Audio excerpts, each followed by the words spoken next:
on, y'all? Thank y'all for tuning in, and welcome back to another episode of PPP, the Pigskin Posse Podcast with Tim and Ryan. I don't know about y'all, but I'm happy to be back doing the podcast with my brother. How you doing, brother? How you doing, mate? I'm well. How about yourself, my good sir? I'm good, man. Like I said, I'm happy to be back talking football, man. I'm not gonna lie, I've been having some withdrawals since Super Bowl.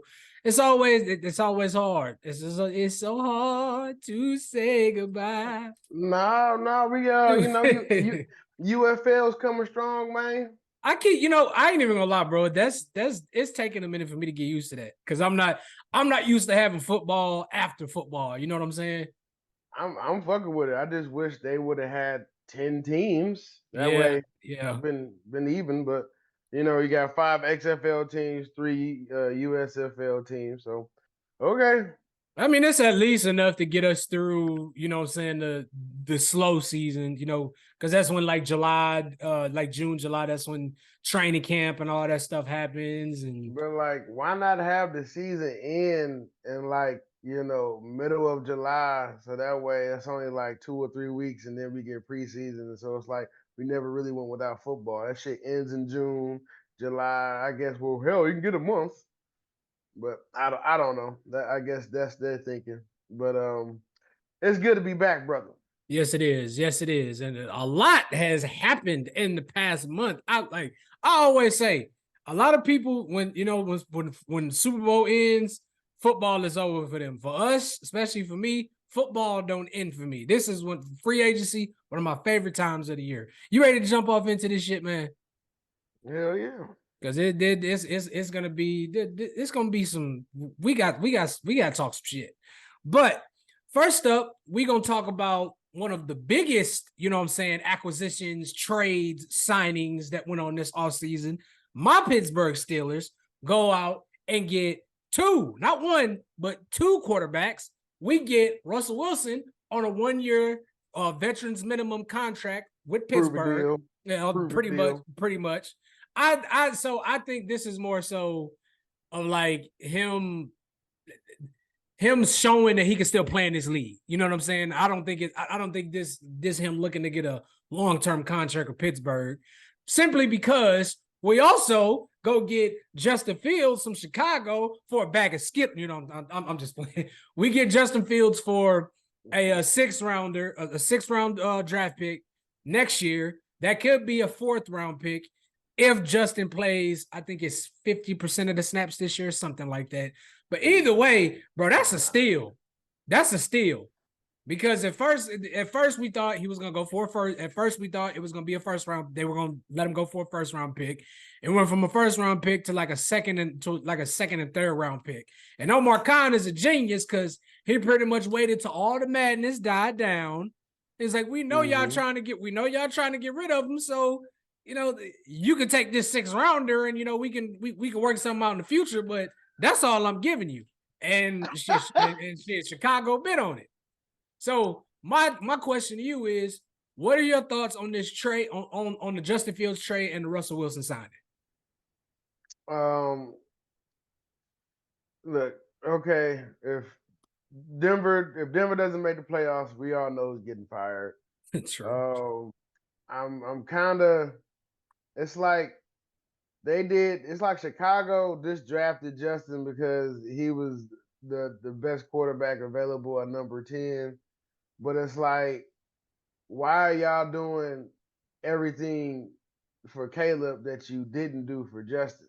Right. I mean, damn, I would like to see Justin with some of those weapons and see what happens. I mean, but Justin, he showed he has talent. He deserves to be in the NFL.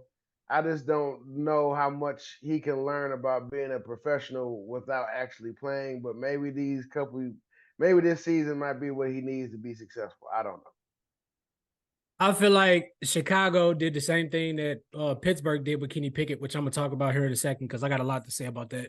But I feel like they set him up to fail. I mean, yeah, they did get him DJ Moore, but I say this all the time: you can't put an offensive weapon like Justin Fields with a guy like Matt Eberflus, who's a defensive-minded head coach. He's not used to, running the defense and the offense. That's why Chicago's defense wasn't terrible. That was pretty decent, and since he's been there. So I think that it was just a bad fit. Like you said, I think they drafted him because he was the best quarterback available at the time. And we all know Chicago has dropped the ball recently in the draft when it comes to QBs. I also think that them, going and getting Andy Dalton, who was more concerned with starting as opposed to, helping Justin for the future. You know what I'm saying? Helping coach him up, help tutor him. He was more concerned about, continuing to start and, make money in this league as opposed to helping, the next up and comer. So, like I said, I'm happy to get Justin. It has come out. Mike Tomlin has come out and said that Russ will have the starting spot, but Justin will be able to compete. You know what I'm saying? The starting job is Russ's, but Justin will be able to compete. What the fuck does that even mean? That means that Russ is going to be at a very, very, very short leash. So what that means is, Russ, you come out playing like you did that first season in Denver, motherfucker, you're going to be riding that bench. So you come out playing like that if you want to, you're going to be sitting. Justin is waiting in the wings. So you try that you try that shit if you want to. See how long we got to back up. So we got to back up. So you better take this shit serious. Okay. This coming and this is coming not from a football fan. This is from a Steelers fan. Okay. Don't that shit you did the first bring that shit you did last year. We want the Russ we saw last year, not the first year you was in Denver. Leave that shit that first year. Leave that in Denver. And people won't admit it, but Russ was not the problem last year. He wasn't. Not last year. He was not. Oh. And it's crazy because we talked about that. His first year in Denver, the offense was the problem. The first year it was the offense. The second year it was the defense. Like Russ kept them in a lot of games. So, like I said, I'm excited about this. I'm very excited about this. Now we got to discuss the whole Kenny Pickett situation. Obviously, Kenny Pickett was traded to the Eagles for a 3rd rounder and 2 7th-round picks in 2025. I don't know how the hell Omar Khan pulled that off for Kenny, for as bad as everybody said he played and how much he, how much he sucked, yada, yada, yada. I'm going to let you take this one first because I got a lot I want to say. I mean, he had an offensive coordinator that's running jet screens on 3rd and 10, but it was his fault. Okay. I don't feel like Kenny Pickett, much like Justin Fields, have much of an opportunity to be successful in the NFL. But I mean, if you're a quarterback 9 times out of 10, you're gonna, when you first get in the NFL, you're gonna be put in a crappy situation. So with that being said, you have to make the most out of it. But damn, I mean, hats off. He was able to pull off a decent trade for the guy. So I got a feeling Kenny Pickett's name, we'll be hearing his name for a decent amount of time in the NFL. So first off, I want to say this. Kenny, if you somehow see this, watch this or whatever, Ryan can vouch for me, bro. I supported you from day one. I was happy when the Steelers drafted you. I wanted the Steelers to draft. I got into so many arguments on Twitter, X, whatever you want to call it, about people calling you a bust, saying you was a bad, all that. So, bro, I was rooting for you. I hate to see you go. I was excited to see what you were going to look like with this new offensive coordinator. And, best of wishes to you in Philadelphia and wherever else you decide to go. I hope at some point you can be a starter in this league. I hate that it didn't work out with us because I definitely wanted to see you succeed in Pittsburgh. Now, I want to throw this out there. Look, man, I'm not saying Kenny had the greatest season. I'm not saying, he didn't play great, but he didn't play bad. When I look at what he was thrown into and, everything that was going on around him, he made the best of the situation, okay? And let's call a spade a spade. The Steelers ain't really set him up. I love the Steelers. Everybody knows obviously, I'm a diehard Steelers fan. We didn't really set Kenny up. We did not set him up for success at all. First and foremost, the whole Matt Canada thing, for those of y'all that don't know, Matt Canada was the QB coach for Ben Roethlisberger's last year. Our offensive coordinator in the year before Ben's last year, Randy Fichtner, I can't pronounce his last name. Him and Ben didn't get along. For whatever reason, we all know how Ben, everybody knows how Ben is. Him and Ben did not get along. The Steelers wanted to make Ben comfortable in his last year. They want him to be happy and as comfortable as possible on his way out the door. So they honored his wishes and what he wanted. And since him and Matt Canada were like this, they made Matt Canada the offensive coordinator. Now, I don't know if any of y'all watched any Steelers games in Ben's last season, but Kenny didn't do a whole lot different than what Ben was doing. Y'all were just, we just got, especially me, we got so used to seeing Ben throw for 4,000 and 5,000 yards that, it was just, he didn't have a season that anybody was expecting. I personally feel like Matt Canada should have went right out the door with Ben. That should have been a 1 year thing. Second off, bringing in a guy like Mitchell Trubisky, who, just like Andy Dalton, who was more concerned with being a starter in this league as opposed to helping mentor, helping tutor Kenny to, prepare him to be a starter. Not to mention, I don't think bringing in a guy like Mitch Trubisky makes for a good mentor for Kenny to begin with. I mean, we saw what happened with Mitch on his way out the door with Chicago. We saw how bad he played in Pittsburgh. So it was a bad situation all around. Like I said, Kenny didn't play great, but he showed flashes. What really hurt, I think the worst thing that could have happened to Kenny was when they decided, with how well he played down the stretch the year before, when they decided that they were going to keep Matt Canada to help build off that. They should have let him go. Like I said, they should have, he should not have been back at any point in time last season. I was done with Matt Canada. Like, the man was calling, just to prove to y'all how bad his play calling was.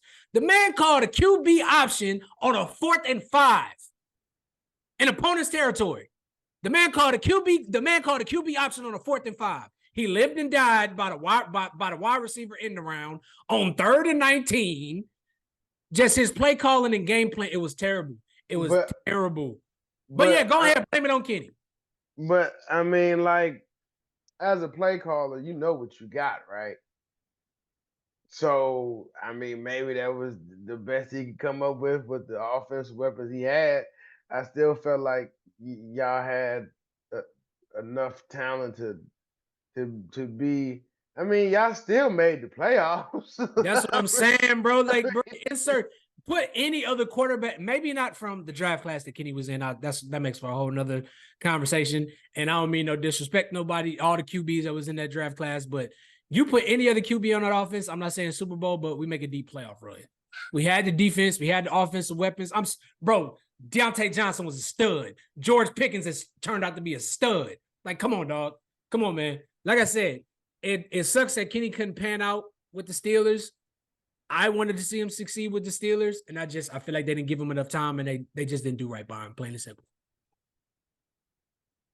I mean, Russell Wilson has done more with, considerably less amount of talent. So, all things considered, once y'all got rid of Matt Canada and how the offense played or looked, I should say, afterwards, it definitely got better, and it's definitely going to be a lot more interesting to see what happens transpiring throughout the rest of this year. Yes, sir. Yes, it is. And I am extremely excited. Extremely excited. Moving on, we got to discuss the biggest thief in the NFL right now. Hey, man. He got the best agent ever. I don't get this. So Kirk Cousins signs a 4-year, $180 million deal with 100. The Atlanta with 100. 100 guaranteed. 4 years, $180 million contract with Atlanta. After he's coming off of, was it an Achilles or ACL injury, something like that? Achilles. An Achilles injury. First and foremost, I want to say this. I'm not hating. No. Like I said, I don't play pro football, but he can't get much worse than what Desmond Ridder did last year with all the talent they had in Atlanta. So again. So I mean, I definitely feel like it's a good. I'm gonna take this one first, my bad, Ryan. But I definitely feel like good spot for Kirk Cousins. There's a lot of he's walking into a situation where it's a very talented offense and they play in a very weak division. I like Drake London. We saw what Bijan Robinson could do last year.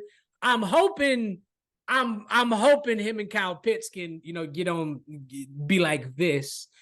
They did get Rondale Moore from Arizona, which we're gonna talk about that a little later, and they got Darnell Mooney from Chicago. Maybe not the greatest wide receiver core, but he got some weapons to work with. And Atlanta didn't have a great season last year, but they were very close to making the playoffs. So I mean, I definitely, like I said, I like the fit. I do like the fit for Kirk Cousins in Atlanta, but I just want to know how the hell you get 4 years, $180 million coming off of an Achilles injury. And I don't think a lot of people realize this. This man has one playoff win in 12 years. So Tony Romo has more playoff wins than Kirk Cousins. And that's saying something. I mean, this touching back with the Desmond Ridder situation, kind of like the Pittsburgh Mitchell Trubisky. I mean, Marcus Mariota was his that was his comparison when he was coming out the league, and then that's who you go get. But anyway, Kirk Cousins. I mean, don't get me wrong. If you give him offensive lines, some weapons, he could get you in the playoffs. But that's the ceiling. That's the ceiling. So maybe Atlanta was just looking for stability. We want a quarterback that can, get us some wins, get us some playoff experience. So I mean, but if any city deserves a good football team, it's the city of Atlanta. Because regardless of what their record is or what's going on, they go into every game. They got every Atlanta legend for the last 25 years perform at halftime. I mean, you know what I'm saying? They got a barbershop in the stadium. You know what I'm saying? So they deserve a good football team, and hopefully this is a situation where they know more than what we do. But from the outside looking in, it does not look like a great situation. I mean, it's what I see from Atlanta is, you know what? The draft obviously didn't work out for us. We got the team to win, and we're trying to win now. And for the moment, you are as good as it gets. I'm just saying, you are the best option available. So you are as good as it gets. So look, Kirk Cousins, I'm not knocking you. Get your money, man. If they giving it to hell, I'm not gonna say no to that. If a job, if a job that you're not if a job that you're not qualified for come to you right now, hey man, I'm gonna pay you $50 an hour. You think I'm gonna say no? I'm gonna ask some questions, but when can I start? you know what I'm saying? I'm just saying. So look.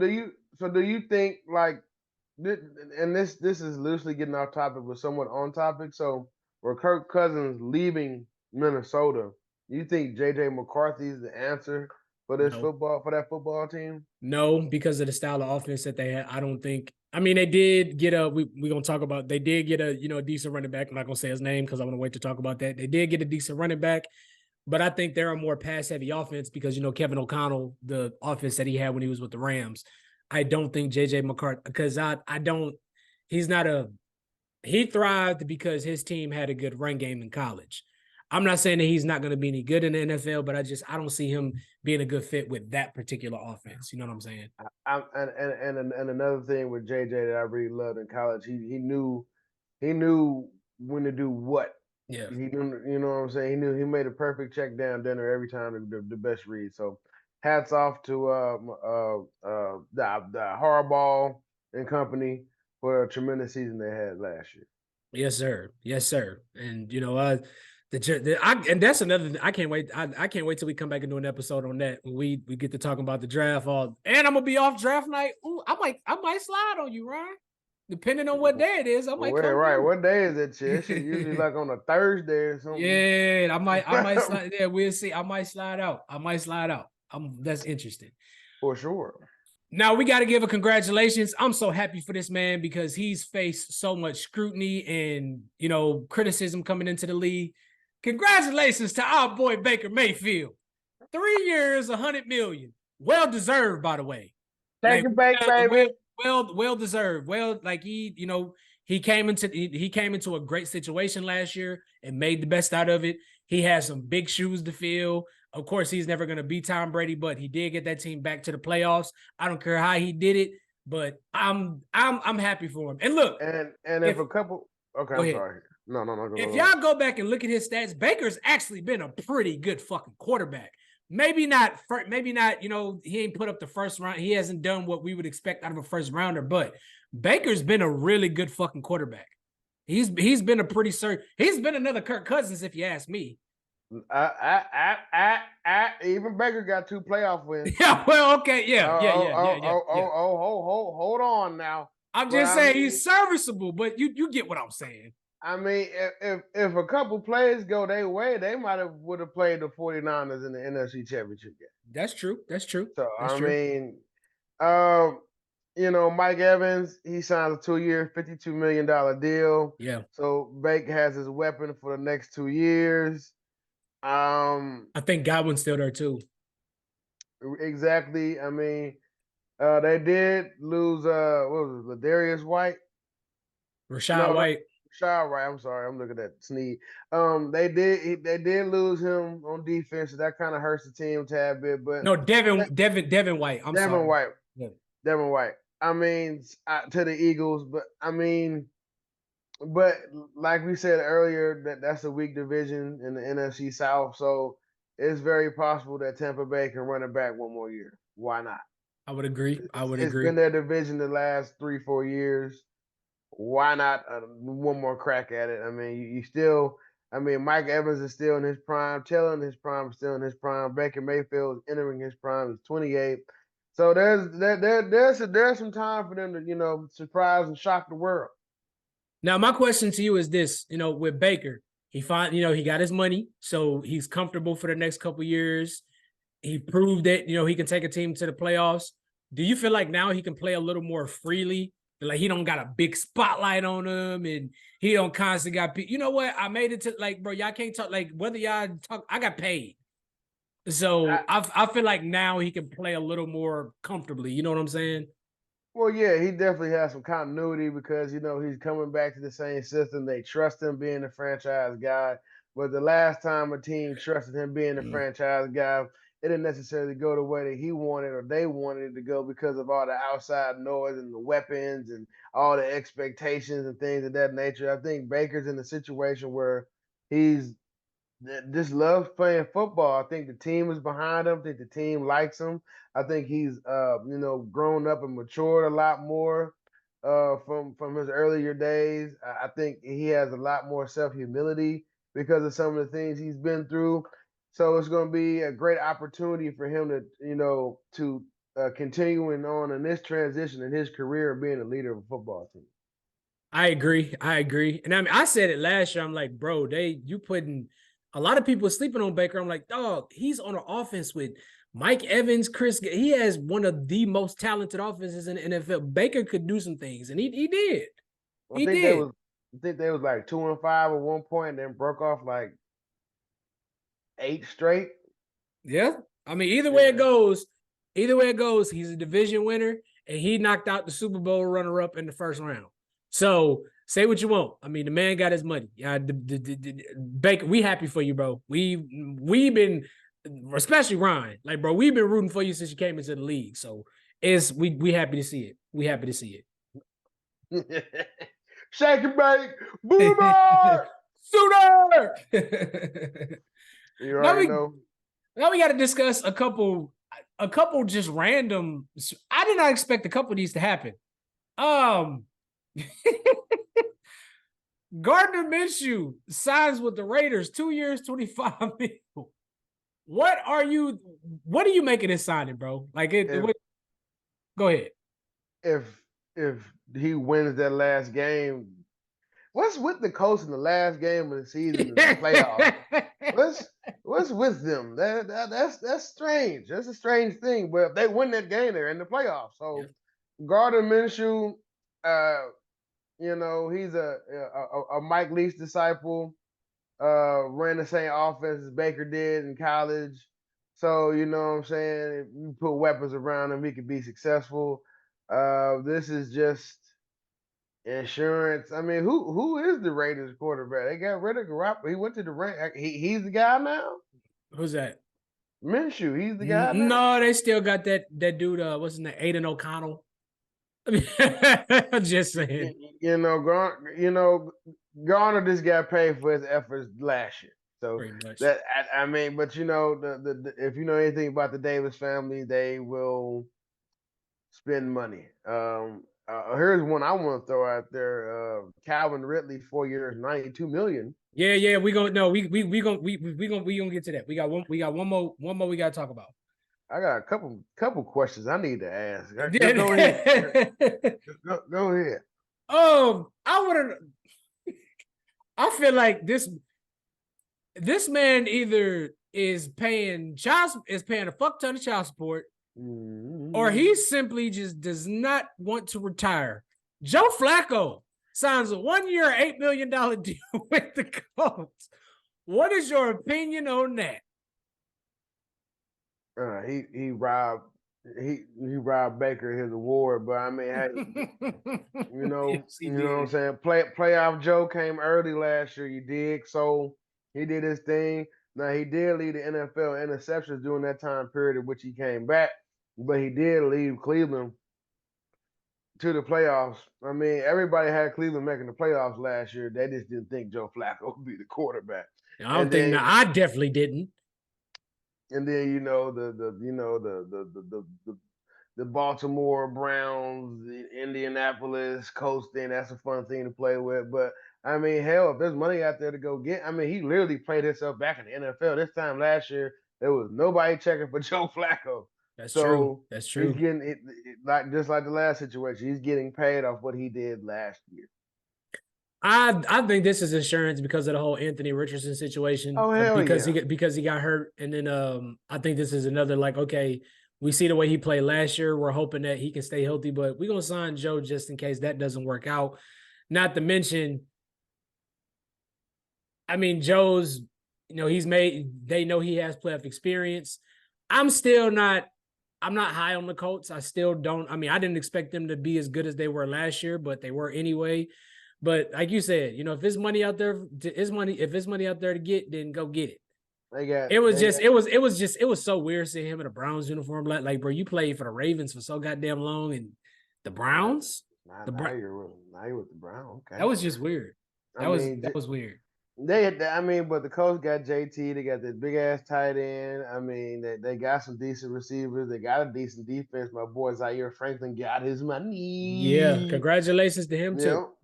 Yep. So I mean, it's very well set up to beat Flacco's team again. We'll see. Barring injury, I like Richardson, but it's like I do too. You gotta slide, bro. You gotta slide. You gotta learn how to protect it. Like, bro, this ain't college. You're not finna be running over linebackers. Right. Linebackers are the same size as you, bro. These niggas is every bit of 255 with bad intentions. Yes, sir. All right, moving on to the wide receiver group. You talked about it already. Calvin Ridley signs a 4-year, $92 million deal with Tennessee. $50 million guaranteed. God damn, son. Hey, that's how you come back from getting in trouble, and then now you making your money. You know what I'm saying? Yeah. You know what I'm saying? But like, damn, bro, why you ain't have your babe or your mama or your uncle or somebody just bet the money, bro? But I mean, hey, this is. I mean, he does not expect to win any football game. No. Well, I don't know. Go ahead. My bad. Go ahead. This is a retirement check. This is what I'm gonna stack up. For the later years of my life. So I'm not mad at him. Go get the money. If it's out there, you gotta strike where you're hot. You got to. So I mean, I'm happy for him. He got some money, especially after what he went through with that gambling thing, and he didn't play great last season. But that's what I'm fucking saying. Like, he didn't play great, but he played. He was pretty decent. Like he showed flashes of the Atlanta Calvin Ridley. My thing is this with Tennessee is like, bro, y'all gave him the money that y'all wouldn't give AJ Brown. You know what I'm saying? Like, AJ Brown wanted to get paid. Y'all didn't want to pay him. Y'all ended up trading to Philly. Granted, it worked out for AJ Brown. And I mean, it seems to me like it's working out for Tennessee because, to be quite honest, I actually kind of like the team that they got. Now they got Ridley. They got Hopkins. They got Pollard, which we're gonna talk about that a little. We're gonna talk about that a little later. It's just I think the QB situation is still up in there, but okay. I mean, I'm happy for Calvin Ridley. Like I said, get your money, brother. Get your money. Now this one here was a little confusing to me because I didn't expect him to sign here. But Gabe Davis out of Buffalo signs a 3-year, $39 million deal. $25 million of it is guaranteed with the Jacksonville Jaguars. And he's going to be presumptively the wide receiver 2 in Jacksonville now with Calvin Ridley being gone. I'm gonna take this one first. First off, Gabe Davis never really jumped out to me. Like what he did in that Kansas City game, because I think the man had like 4 or 5 touchdowns in that game. It's a weird landing spot to me because I don't feel like Jacksonville has like a wide receiver. They don't have a predominant wide receiver 1. Don't get me wrong. I like Christian Kirk. He's actually surprised me the last couple of years because he's been a lot better in Jacksonville than I thought he was going to be. But Gabe Davis does not strike me as a wide receiver 1 because he's had numerous opportunities to, make himself into a superstar wide receiver in this league, and he hasn't taken that next step. I mean, it's a good fit because, I think there's going to be a lot of targets for him in Jacksonville, especially with Calvin Ridley being gone. And like I said, I don't think Christian Kirk's a wide receiver 1 either. It's an interesting spot. I don't think it's a bad spot, but it's just I didn't see him going to Jacksonville. This is not the spot I saw him landing in. Like, what do you make of this one?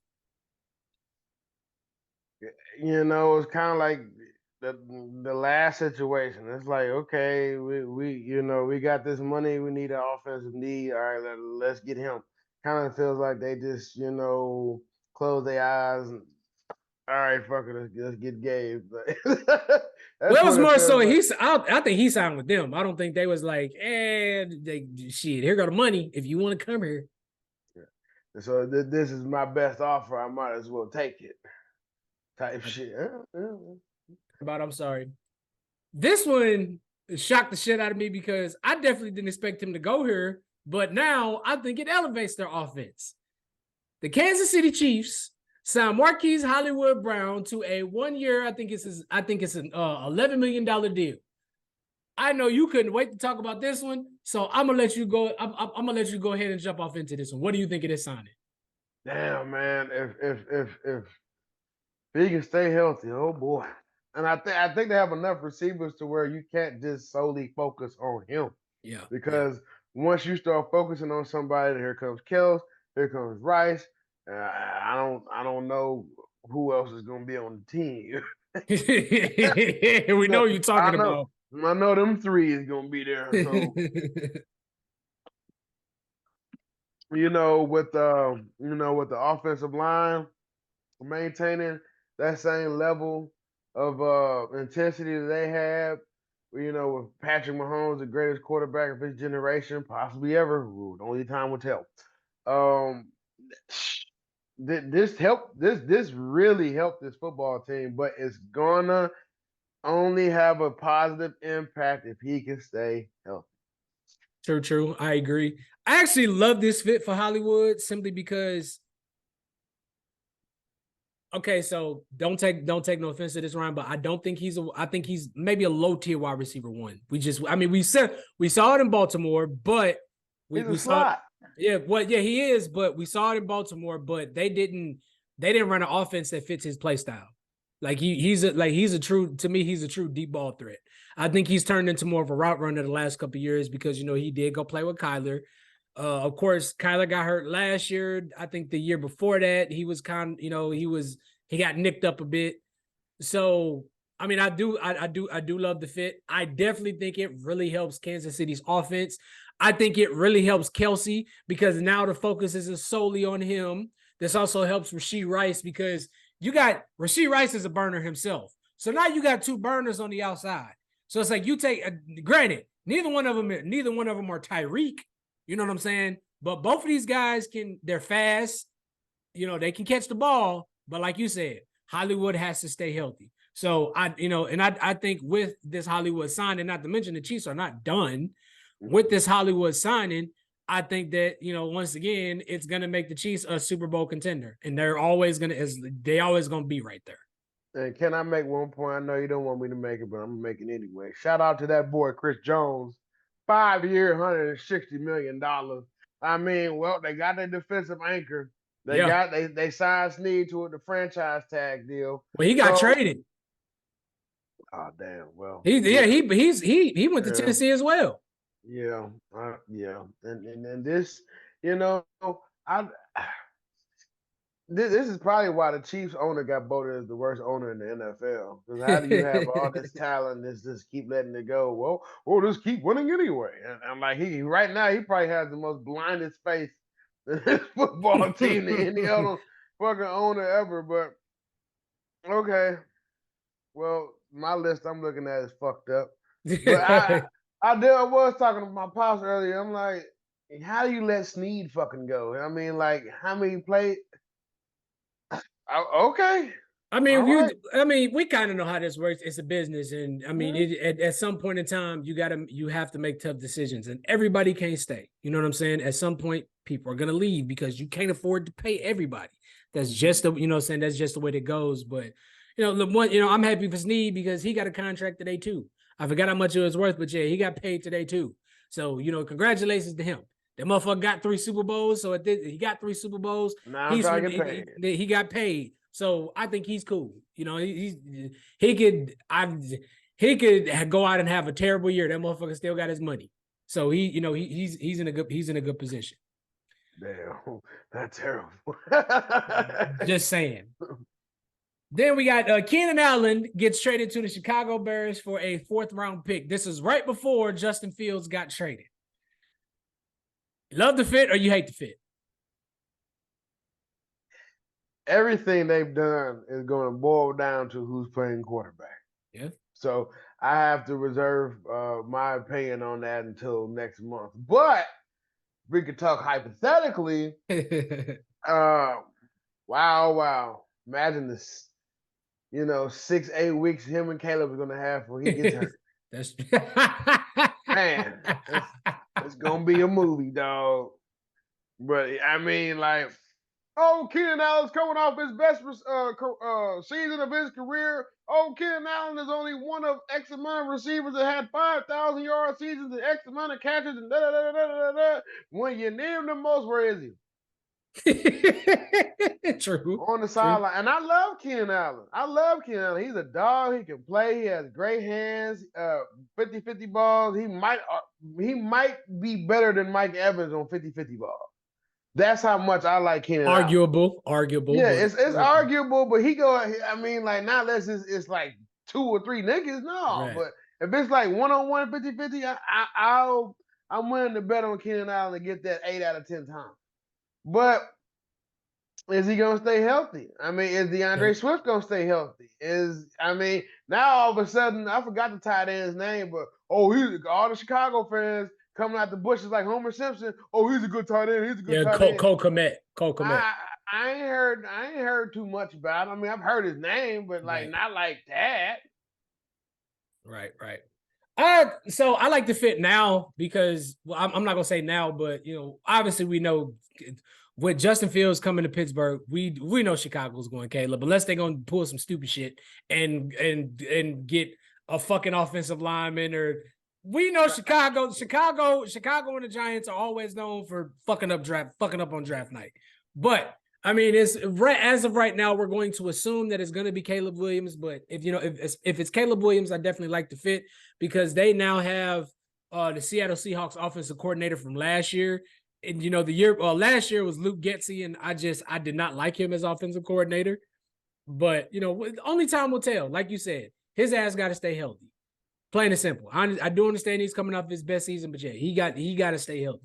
So we'll see. That's the only way this works, brother. We're gonna come back, and we'll be coming back mid-season and end of the season to have this conversation. So we shall see.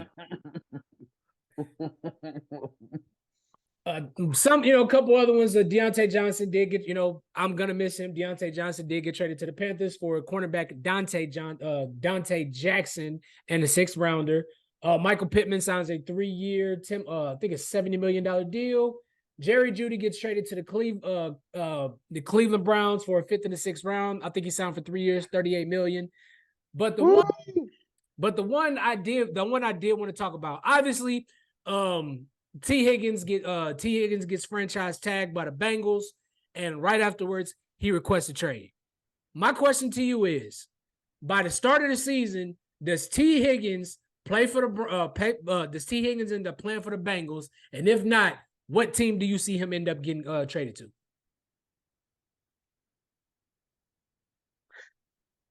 This gonna sound like some crazy ass shit. What I'm finna say, but if the only way I feel like T. Higgins stay there is if they get his boy Justin, because he ain't really feeling Minnesota. He wasn't feeling Minnesota to begin with, but he damn sure ain't feeling Minnesota now. And if T. Higgins were to get traded, boy, I mean, like, man, a true number one receiver on a good offense. Kansas City, man. I kind of knew he was going to say that. Oh man, dog. Or can replace Keenan Allen with a younger receiver. Go down there to LA. You never know. I mean, T. Higgins can literally fit in any offense because every offense is screaming for a 6'4", 6'5" motherfucker with sure hands. Oh, come on, we got room for you. We'll make room for you. Get his ass the fuck out of here. Oh yeah, come on. So yeah, it's gonna be a beautiful situation for him regardless. And if he stays, he got what? Second, third best quarterback in the NFL? Yeah, somewhere, depending on where he goes. Yeah.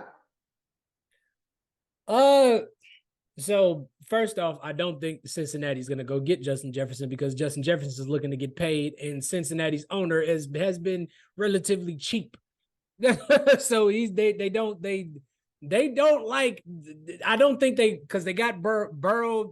I'm pretty sure if he hasn't gotten his extension already, they're gonna have Burrow under contract. Jamar Chase is gonna be coming up. So I'm just saying, I don't think Justin Jefferson is coming there. But no, I don't think I think he gets moved draft night. And personally, I agree. I think he ends up on the Chargers. I mean, they got an obvious need at wide receiver with Keenan Allen and Mike Williams leaving, which I forgot to talk about that one. With Keenan Allen and Mike Williams leaving, he's gonna be paired up with Justin Herbert. I love that fit because Justin Herbert got that big ass arm. He can throw the hell out of a deep. He has a deep ball. So, and that'd be a beautiful. I think that'd be a match made in heaven. But only time will tell. But like I said, I don't see him playing at Cincinnati at least start of the season. But I think if not, I think he gets moved by the trade deadline. That's my prediction. I wholeheartedly believe he plays the whole season in Cincinnati. I mean, that could be a case too. I don't think they're gonna be a playoff team, but that like I said, once we get closer to the season, we're gonna get off into that. We didn't think that the year they made a Super Bowl either. Then what happened? That's true. Now, the one I skipped over, Mr. Mike Williams signs a 2-year deal with the New York Jets. How do you feel about that pairing with him, Aaron Rodgers, and Garrett Wilson? I mean, shout out to Mike Williams because whatever he's winning, he's gotten paid. He has a great agent, but that's what happens when you keep that speed. I'm up in the air with the Jets. I don't know. I haven't liked what I've seen so far with some of their moves. I need to see a lot more offensive linemen this year, particularly this year.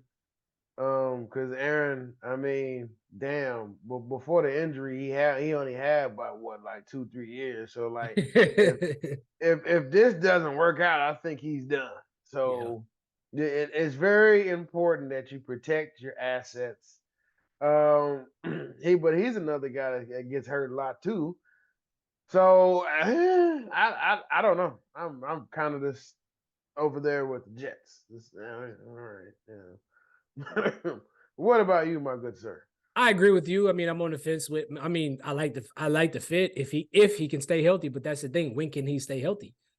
And I mean, another question going into the season is Aaron Rodgers going to be healthy? How healthy is Aaron Rodgers? I understand that Jay was talking about him playing in the playoffs, but I feel like they were only doing that to get people excited for the fucking playoffs, about the possibility of him coming back to the playoffs. So, that, and how invested is Aaron Rodgers going into the goddamn season? Is he talking about retiring again and all that shit? So, I mean, I do like the fit, because now you don't got to worry about Garrett Wilson getting doubled all the time.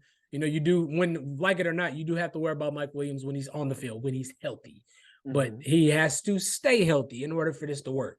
So once again, only time will tell, because he's also coming off of an injury, and so is Aaron Rodgers. So I don't know. I mean, like the fit, but we'll revisit this again by like mid-October and see how it's going, because he could do the same thing he did in LA the last couple of years. I'm gonna go on a streak where I'm getting 5+ catches a game, 60+ yard, and a touchdown or two, and then I'm gonna fucking get hurt again and be out for about 6-7 weeks. So we'll see. We shall see. But if y'all make the playoffs, I'm your guy.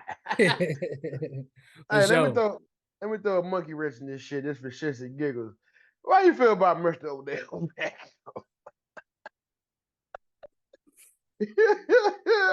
So, okay, he's one of the, I guess, highly touted wide receivers available, along with Michael Gallup, Tyler Boyd, and Michael Thomas. But going back to OBJ, look, man, I think his best years are behind him.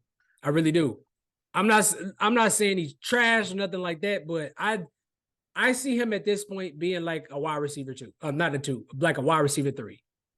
You know what I'm saying? Like I don't think he could come in and, coming off of 2 knee surgeries. I don't OBJ, I'm not trying to disrespect you, bro, but I don't see him being the guy. I just don't. I do not see him. I'll take him on the Steelers. I mean, I'm just to help my wide receiver core, because obviously, yeah, we need help because we only got George Pickens right now. I mean, but we did get Cordell Patterson. But we talk about that's for another time. But I don't know, man. I like OBJ. I'm a fan of his game. I'm not a fan of all the other shit, but I don't think he's the OBJ that people are I don't think he's the OBJ of his first 4 or 5 years. I don't see us getting that player back. Hell no. And no, and then was he dating Kim Kardashian for real? I don't know if they were actually dating. I know they were spotted out like on a date, but all right. Anyway, where the hell did Tony Pollard go? That's okay. Okay, yeah, let's jump off into it. Now we got to talk. We didn't get a chance to talk about it, but now we got to talk about the running backs. Tony Pollard goes to the Tennessee Titans. 3 years, 3 years, 24 mil. Okay, I want to discuss this one first, because there's another one we got to talk about, but those are some big, I need to put the emphasis on big. Those are some big shoes to fill, my boy. Okay. And I like Tony Pollard. I think he's more, I think he's more of a receiving back, but bro, you're going to a situation to where you're the guy in the backfield. Okay. So, and I'd still, the reason why he thrived when he was in Dallas was because of Zeke. Yeah. So it's like now teams are going to be game planning to stop you. Okay. So, I mean, I'm glad he got his money. I mean, this well deserved. Yeah, I'm saying I'm glad he got his money, well deserved. But I mean, it's a pretty tall task here, man. Pretty tall. I hope he succeeds. He's another one of them. He's going to be playing in a weak division. He does have he does have Calvin Ridley and DeAndre Johnson to help out. That's going to help him out a lot. So all the attention will not be on him. But as far as like the run game, everybody knows they solely have to stop you. They ain't got to worry about Zeke. They don't got to worry about Derrick Henry anymore. They solely have to stop you. You know what? He has an interesting career, because like he's always having to replace dudes that was that dude. Yeah. And I mean, damn, bro. We got a guy from Liberty at quarterback, and then we got a guy that should have been out the league 5 years ago. that's still there playing quarterback. Well, they do have Will Levis, who flashed last year. Yeah. So yeah, I mean, if I'm Tennessee, I'm drafting the quarterback too, because fuck it, If why it's gonna be one not? available when they draft. Yeah. But yeah, I mean, Like, do you like the fit though? like, yes. I mean, they got a decent offensive line, so he should be 1,000-yard rusher, probably, right? When one assumes so. But I mean, to switch gears though, still staying in Tennessee. We're actually starting in Tennessee. We're moving on. Derrick Henry goes to the Baltimore Ravens for 2 years, $16 million. I'm sorry, we just beat the Bucks. I was watching that game. Didn't start off that good. All right. So 2 years, 16 million. Why is Baltimore so fucking cheap? Because Baltimore doesn't have a big media market, and they're not. Baltimore has never really been known outside of when Lamar got there. Baltimore has never really been known for like having a flashy offense. I So, Yeah, outside 2012, yeah, it's been really and I like, mean, oh, let's be honest. It's easier for them to get running backs than it is wide receivers, and it's been like that since Lamar's come into the league.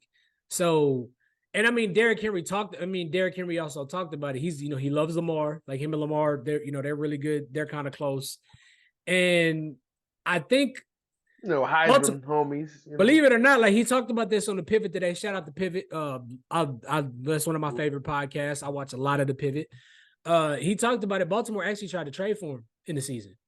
Which I mean, I don't know why, because they were only going to run with him 6 times in the playoffs.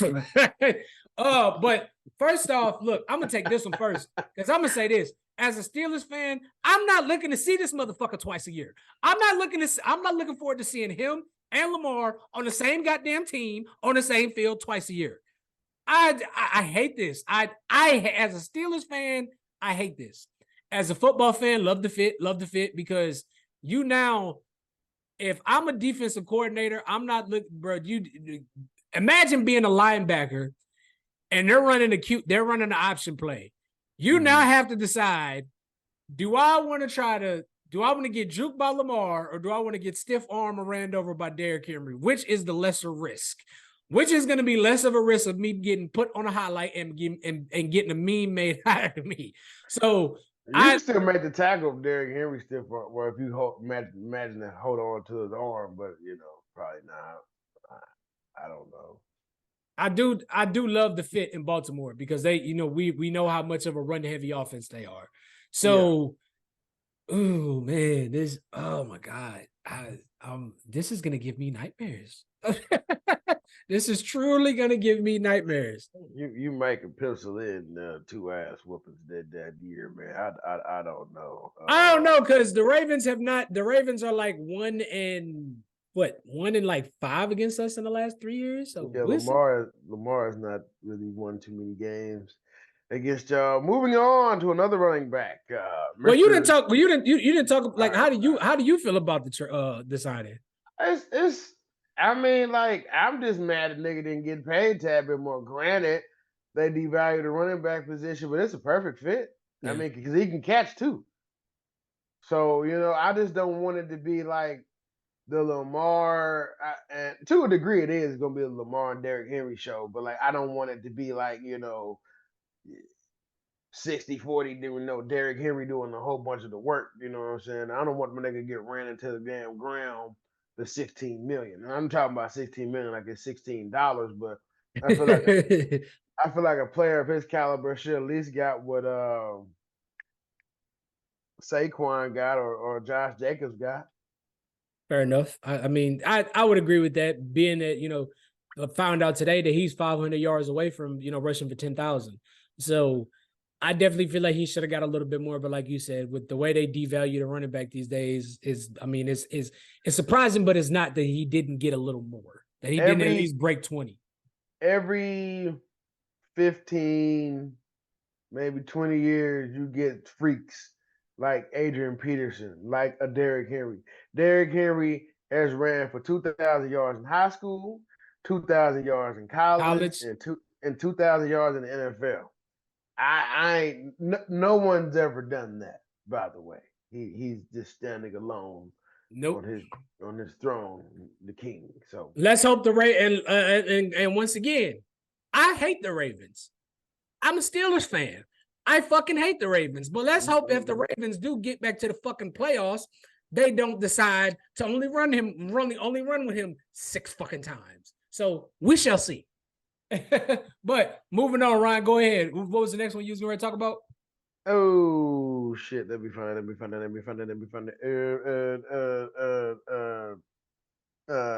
Shit. I got one we can discuss. Because it's probably one of the ones you were talking about. Yeah, probably. Go ahead, bro. Mr. Saquon Barkley. I couldn't wait to talk about this one. I couldn't wait to talk about this one. 3 years, paid. 3 years, 37 million, 25 guarantee, and he stays in the NFC in the same division to where East. He can play, to where he stays in the NFC East to where he can play his old team twice. So I want to talk about this one because I want to take this one first because I don't think a lot of people realize that they got a whole new offensive coordinator. They do have, Kellen Moore is now the offensive coordinator in Philly. We know how much we know how much Kellen Moore loves utilizing his running backs. He loves throwing to the running backs. Now you got Kellen Moore. With Kellen Moore, you got AJ Brown, Devontae Smith, Saquon, and Jalen coming out of the backfield. Mm-hmm. I love this for the simple fact that now Saquon doesn't have to carry the workload. He now does not have to carry the team on his back because he has a QB that can, Jalen can sling it and he can run himself. He has 2 decent wide receivers on the outside. And I really love it because I can't wait to see him fucking tear it up against the Giants in MetLife Stadium 2 times a year. Well, maybe one time. I can't wait to see him tear it up against the Giants 2 times a year. So Saquon, I'm happy. Like, it's well deserved. You should have got this money last fucking year, but that makes for a different conversation. Honestly, that's why the Giants are in the situation they are in now. But I'm truly happy for Saquon and Tiki Barber. You ain't shit. Just say you. He was talking shit because he left. Man, yeah, I don't know if you saw when he made that thing on Twitter. You're dead to me. Congratulations, Saquon Barkley. You're dead to me. Like da. Bro, what? Nigga, you can't get mad at him for one nigga fucking go get paid. You need to be mad at the Giants for not giving the man that money. Man, I ain't gonna stunt. Tiki was a cold motherfucker, but like nigga, outside of like was it 06, they won that Super Bowl as soon as you left the team. That's the funny part. But yeah. Anyway, I don't think people notice this, but Saquon, like his last 2-3 years, he fucking hated the Giants. Yeah. He felt like because they didn't do enough to put more pieces around him. The reason why he tore his ACL that 1 year. You could just tell that they really mismanaged this whole situation, especially between him and Daniel Jones. They didn't get him. They didn't get him nothing to work with. I mean, no quarterback, no offensive line. He was just out there just making shit happen. So, hey, this isn't the first time that the Eagles have stolen in division running back from the other team the previous year. Last time they did this was my boy DeMarco Murray. Yeah, which he stole. I feel like he's living pretty good off that money right now. For sure. For sure. Another running back I want to talk about. Josh Jacobs. What he got? Yeah. 4 years. 48 mil. 48 million. I mean, that's with like the Packers. With the Packers. Yeah, the Packers had to. The Packers had to pay him because like nobody willingly goes to the Packers. Yeah. And free agency. Nobody like what? Reggie White. That's it. Nobody willingly goes to the Packers. So it's very interesting because Matt LaFleur is a great offensive mind. It's a young football team on both sides of the ball. They was playing over their fucking heads last year. They shouldn't have made it as far as they did. So now with a whole year of experience, then plus you got a veteran guy who's been there before. This offense, I feel like the Packers should win the NFC North. They should. I mean, they should. Did one of the best things that happened for them is they went when they went to Dallas and smacked them up in the playoffs like that. Jordan Love's first year, that was crazy to me. So Jordan Love's coming into this year with tremendous confidence. And like you said, they're bringing in a veteran like Josh Jacobs, he's been the guy. Like we know what we know what when you get him the carries, we know what Josh Jacobs can do. So leading rusher. Yes. So, you give Jordan Love a guy coming out of the backfield. I'm excited to see what he can do on this offense. They got a very young offense. You giving them time to grow. And with a veteran like Josh Jacobs, like, hey, the sky's the limit. I love the fit too. I do. I love the fit for him. Because he can do everything Aaron Jones could do, but more. Yeah. But way more. So speaking of Aaron Jones, because they bring in Josh Jacobs, they cut Aaron Jones and he goes to the Vikings for 1 year, $7 million. What's your take on that? I mean, it's kind of looking like I view this two ways. Spite, and that was the biggest contract he could get at that time. Because I mean, he was banged up the last couple years, but like he always came back and produced. So like I get it's business, and people want to blame Todd Gurley and Zeke for being killing the running back position. But I mean, what they supposed to say no to the money? Yeah. So I mean, it's kind of I really like Aaron Jones, and I thought he was going to try to find a way to go to Dallas. I swear to bro, you read my mind. I swear that's what I thought the same thing. Because he's a Cowboys fan. I don't know what the fuck wrong with him. Anyway, I mean, like, it's spite. I want to fuck y'all up. I don't care. I don't care if I play horrible the whole year, but if I play good these 2 games against y'all, it's worth it. And it also helps the Vikings because they don't have Dalvin Cook. Alexander Madison is not there anymore. They saw that experiment didn't work out, so he's coming into. He's another one that's coming into a young, a young offense. I love if they can get a quarterback, Addison, Jefferson, Aaron Jones. Oh God. Oh boy. I mean, and to keep it in the NFC East. I mean North. DeAndre Swift, 3 years, $24 million with the Chicago Bears. I mean, I like it. I like it. I mean, it gets him. For one, now he gets a little bit of stability because he gets his money. He capitalized on his his opportunity in Philly. He gets his money. He's the guy. He's not in a committee backfield or nothing like that. He's gonna be the guy in Chicago. And once he's coming in, he's gonna go into a situation where they got a highly talented offensive prospect coming in as their QB. Maybe. Yeah, and I mean, and he's gonna need DeAndre just like he's gonna need Keenan Allen and fucking DJ Moore, because when the run game is being successful, that's when the pass game opens up. And I mean, it takes me back to Caleb. Like, bro, everything Caleb is set up perfect when he comes into the NFL. But going back to DeAndre Swift, he's another one that he got to stay healthy. That's my bit. That's the biggest thing. He got to stay healthy. I was getting ready to ask you that. Do you think he might have cut too much weight to get his speed back last year, or I don't know. That's kind of hard. That's kind of hard to say. I mean, I do like him going to he can play the team that drafted him twice a year as a kind of what, you motherfuckers ain't want to pay me. Y'all got rid of me. Fuck y'all. Now I'm gonna kill. Now y'all got to deal. Now y'all got to deal with me 2 times a year. So, but there's that. I mean, how you feel about it? I mean, you feel like it's a good fit?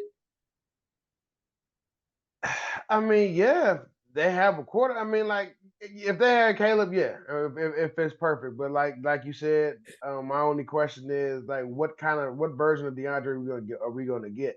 Are we gonna get rookie year DeAndre, who too damn big, really didn't have no speed? Or are we gonna get DeAndre last year with the Eagles that I mean, when healthy was a force, but he couldn't stay healthy. Yeah.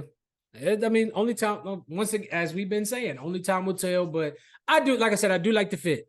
Once Caleb, I'm interested to see, if Caleb hits the ground running or if it, with this offense, I don't think it should take him very long to get adjusted because he has the pieces. He got two good ass wide receivers.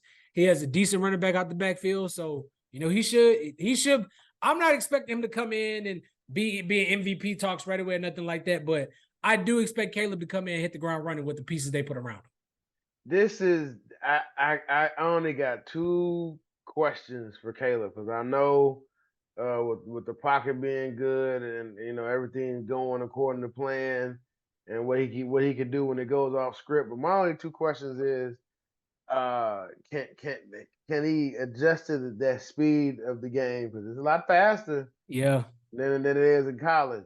And that first hit, he never really took a hit like that. I mean, like I guess you could say that the second year of the Notre Dame game, cause he took a couple hits in the Oklahoma State game.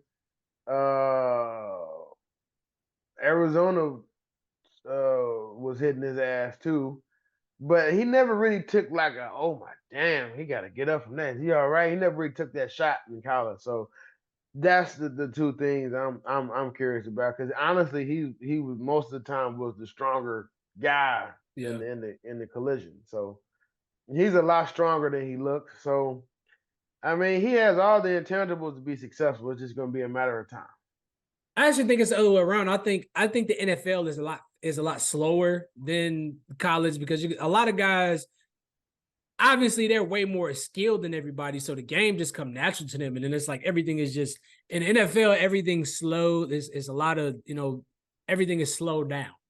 You know what I mean? Like you got a lot more. These guys are the best of the best. There's no, they're in the NFL for a reason. So you can't just come out there, not look at the game plan and none of that, and not look at the game plan, not, watch film and all this shit and expect to be successful on Sundays. Because if you do that, you'll be out of it. We see it all the time. You'll be out of this league very quickly. Very quickly. And then especially with you being the number one pick, bro, you had never heard the end of it. Jamarcus Russell still dealing with that shit. Him and Ryan Leaf. Ryan Leaf is bad though. Now we got to discuss one that really caught me off guard. This is actually not a free agent sign. This is just a trade. I like this actually. Joe Mixon traded to the Houston Texans for a 7th round pick. What do you make? What do you make of this? Like how you feel about this trade and him being in Houston? Boomer. At first I was like, damn man, why'd I get rid of my nigga Joe? And Bengals ain't gonna be shit. And I thought about it, man. He got a rookie quarterback that played over his head, a good defense down there, some great offensive weapons, a great head coach. Good offensive coordinator, Bobby Slowick. Yeah, I mean, all they really needed last year was a running back, so he wanted to throw the ball that much. I mean, hey, and he got paid too. So I'm not mad at my California native who went to Oklahoma. I'm not mad at him at all, man. I hope it works out. It should work out on paper. It works out greatly. On paper, it works out fine. So sky's the limit. You got a young. I mean, if this is gonna be the year to me that determines CJ's career. Because like, if there's no sophomore slump, oh boy.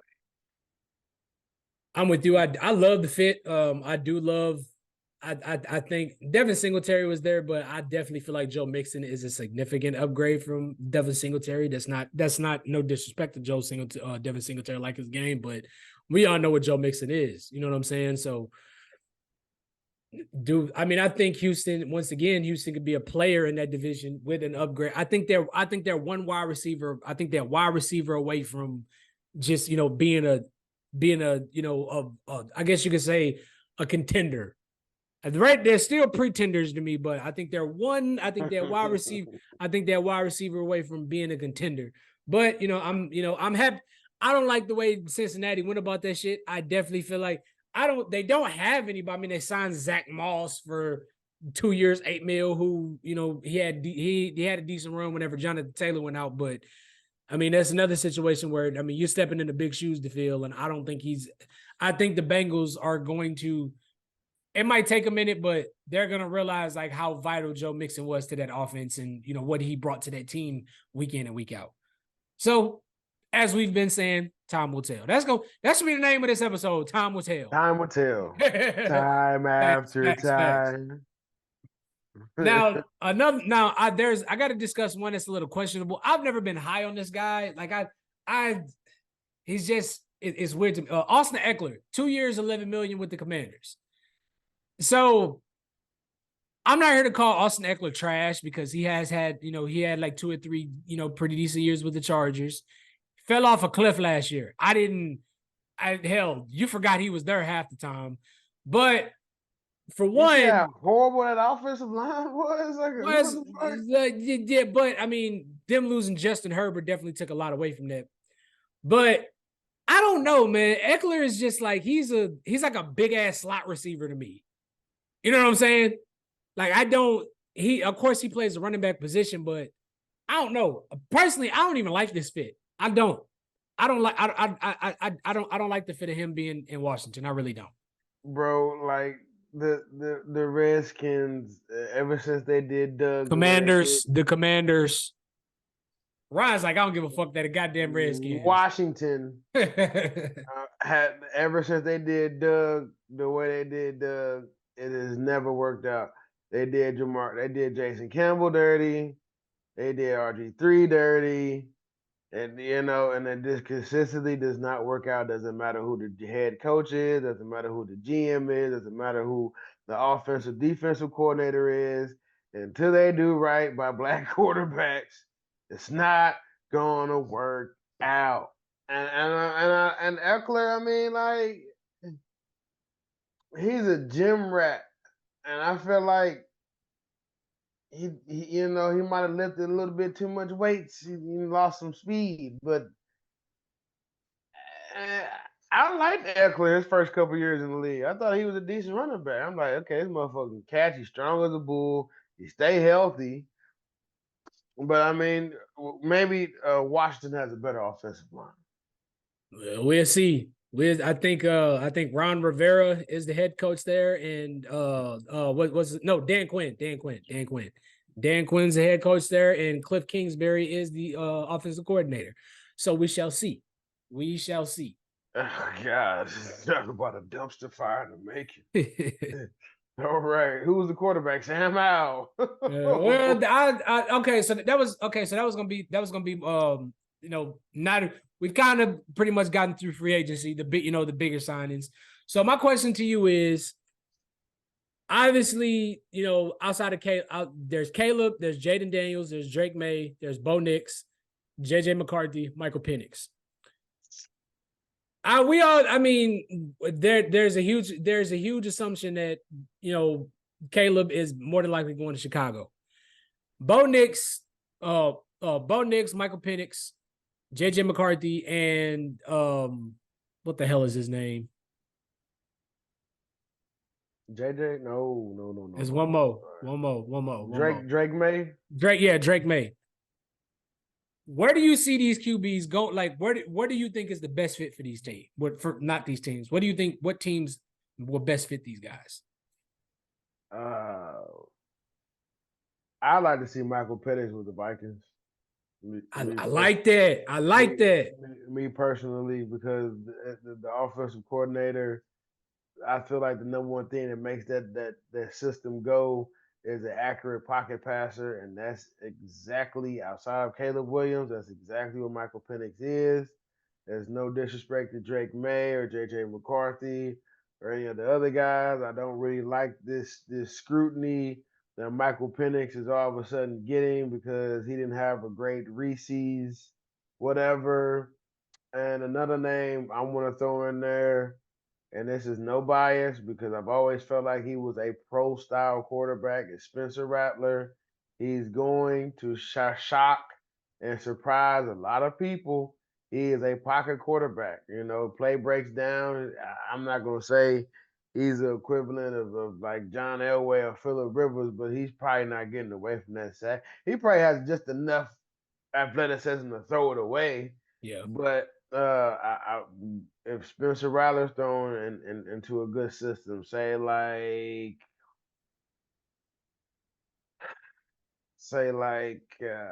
who needs a quarterback? Hell, Tennessee. He could probably go in there and do something. So um Drake May, he probably could I like him better than Sam Howell right now. I feel like we've seen the best from Sam Howell. Well, Sam Howell got traded to the Cardinals as a backup. No, the Seahawks. Seahawks. I'm sorry. Oh well, they need a quarterback, so they're probably getting Drake May or JJ. Honestly, no disrespect to JJ, I don't think he makes an impact or changes the football team or anything like that. I think he was just a good college quarterback. What about yourself? What you think?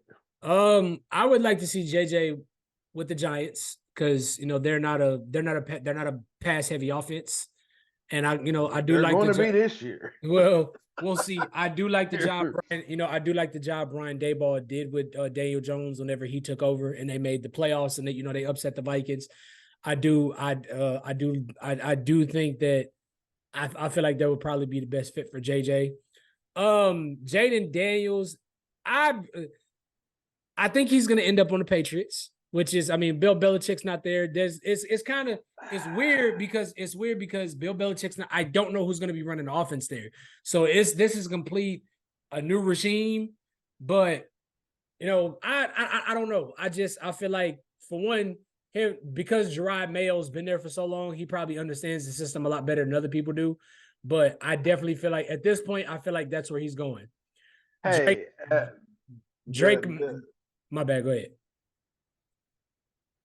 Jaden Daniels is gonna be just like the backup off Cleveland. Damn. All right, Drake May.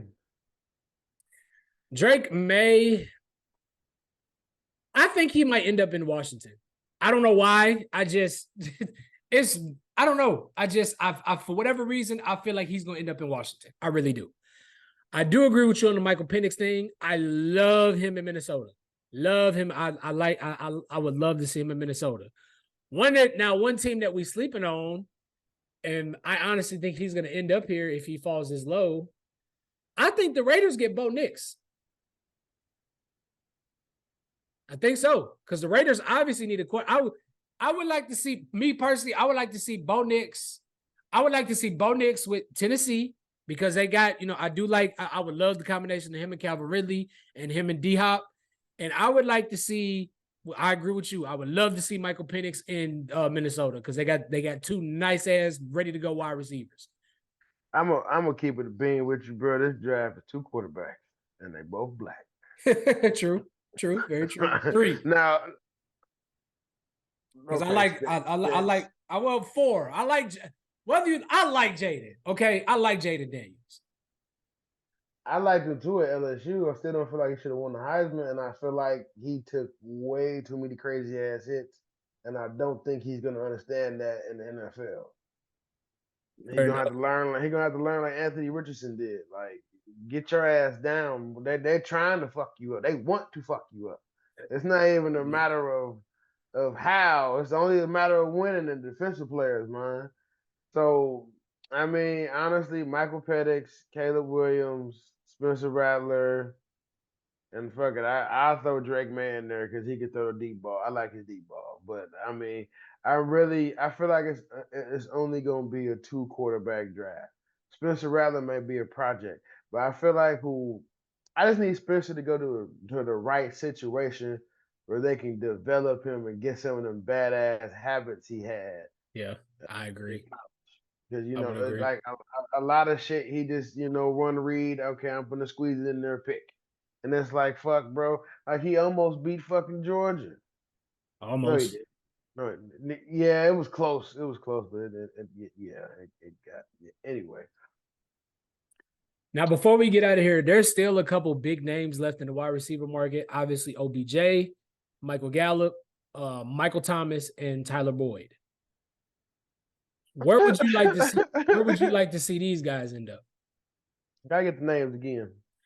OBJ, Michael Gallup, Tyler Boyd, and Michael Thomas. Damn, they all got the same thing in common. What's that? They can't stay healthy. Well, Tyler Boyd's been pretty healthy and pretty consistent. Not Gallup. Yeah. Tyler, hold on. Who was Tyler Boyd with? He was with the Bengals. Damn, let him go. Damn.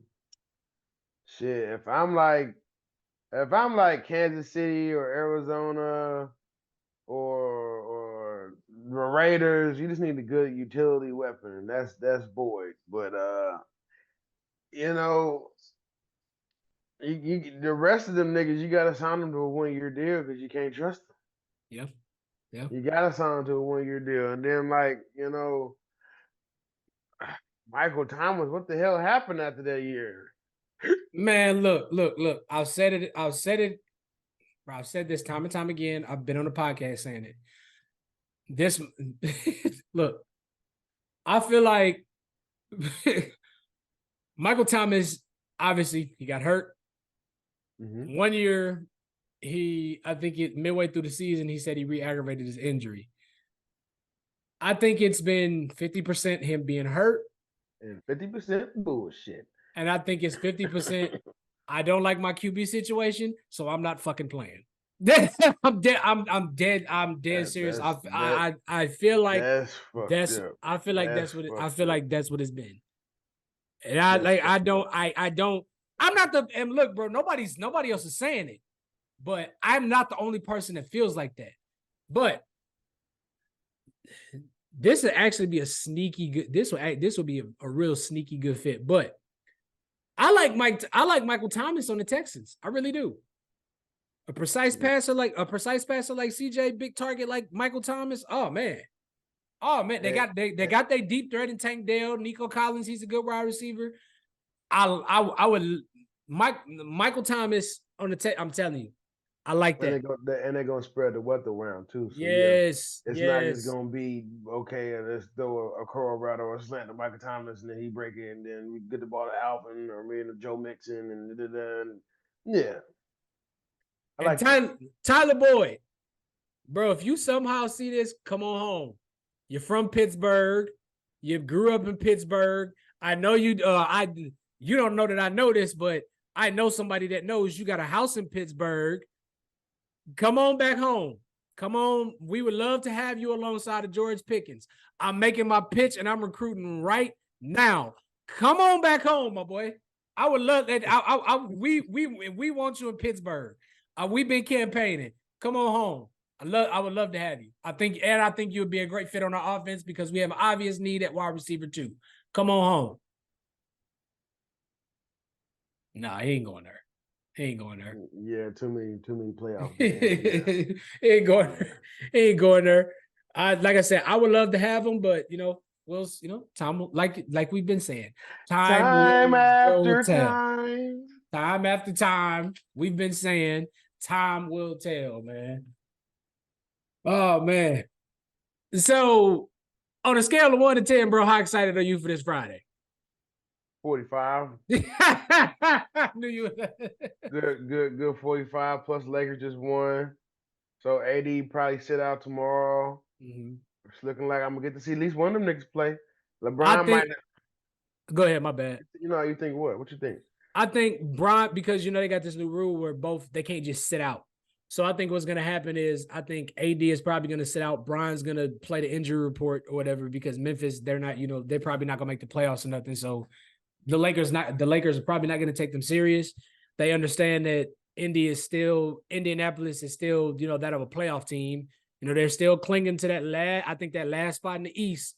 So, I think the Lakers are looking to take them a little more serious than they are Memphis. I think Indy's a top 5 team. No, I thought Indy's like 6 or 7. They're doing well. You might be right because what's fucked up is they just played them Sunday. Well, in the second half of the season, that's when they start running. I feel like they start running the games, a lot closer together. And all the teams that they really didn't play that much in the first half of the season, they try to cram that shit together in the second half of the season. I feel like after All-Star, I feel like they have All-Star break too late. I feel like they should have All-Star break like right around like January, December. You know what I'm saying? Yeah, they're sixth. I think I think they should just start the playoffs in May. But then that's like a whole extra month of basketball. Get them like a week or two off just to, get a little bit of rest or whatever, but they ain't gonna do that. That'd be like 90, 95 games. Fuck no, they not Yeah. doing that. They ain't gonna do that. No, no, yeah, they like sixth right now. So and then with that win tonight, boy, the East is so fucking hard, bro. You got teams all the way down to 11th with a winning record. Yeah, they y'all can The say what y'all want to, West, but the East is not the East. It's gonna be interesting this year. It's gonna be real. It's gonna, bro. You got Golden my State. bad. I meant to say the West. My bad. I'm sorry. Well, you say what you want, but in the West, bro, at the bottom of the West, you're gonna have the Lakers. You're gonna have the Warriors. You're gonna have Dallas, and it's one more team. It's like See, four, like no, yeah. that's the playing teams: Mavericks, Suns, Lakers, Warriors. I have not watched a single. I have not watched a single full. I ain't watched a full basketball game all season. I'm dead serious. I'm dead. I ain't had no time to, bro. I really have not had no. I really have not had no time to. But now that my schedule's calming down or whatever, I've been trying to watch a little bit of basketball. But come playoffs, I'm gonna be all in. I'm gonna be right here. I'm gonna be right here. So I'm excited. It's heating up. This is the time to start watching. If you haven't been watching, it's the time. Damn, bro, we ain't got damn Celtics to get to 60 wins. Shit. They scare me. They've been scaring the fuck out of me because they blew a 30-point lead last night to Atlanta. We can't close out games. I don't know what it is. We cannot close out games, and that shit scares me going into the playoffs, even with the number one seed. If we don't blow people out, our chances of winning are lower than 50%. It's the same shit though, bro. Y'all jump shooting team. Yeah. So y'all relied way too much on fucking threes. And when Tatum and Brown are playing the inside out game, is when y'all usually win. When they both putting their head down, driving the lane, getting them layups, getting the 3 points the old fashioned way, when y'all usually fucking win. When they get cute, want to start shooting all them fucking fadeaway threes and shit. Yeah. But yeah, I mean, there's something about that Hawks team. They blew the Clippers out, but then we magically whooped their ass. I think it's because Trey didn't play. I think that's the only reason why. But yeah, I saw a piece of that Hawks Clippers game the other day. I was like, okay, that shit's crazy, man. Then can we call a spade here? Doc Rivers is not a coach. He's not. We all know this. How do you lose the double overtime to the Lakers with no LeBron? We know this, bro. We know this. Doc has literally rode his entire career off that one Celtics fucking title. Thank you, Doc. But you ain't done shit since then.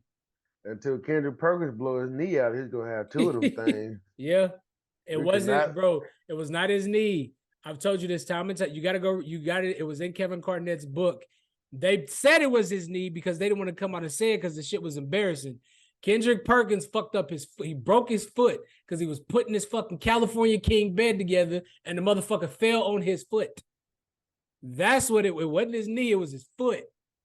Kevin Garnett said it. They didn't put it in the media. They did not put it in the media because it was considered embarrassing. But it was Kendrick. He was putting together, I think it was a California king size bed, and one of the brackets or one of the rails or something fell and broke his foot. That's what it was. I'm dead, bro. I'm dead. When we get off here, maybe tomorrow, I'm gonna take it. It was in the book. I'm gonna take a picture of it, and I'm gonna take a picture of it, and I'm gonna send it to you. It was because of his foot. Okay, I don't remember reading that page, but all right.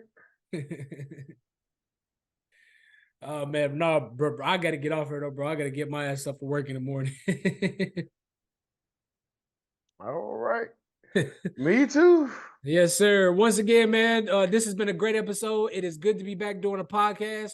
We will try our hardest to be a little more consistent. It's just a slow season now, so y'all got to work with us. As always, please like, share, subscribe, comment. Let us know what we doing good on. Let us know what we doing bad on. And as always, everybody be safe and get your money. As we've been saying in this podcast, time will tell.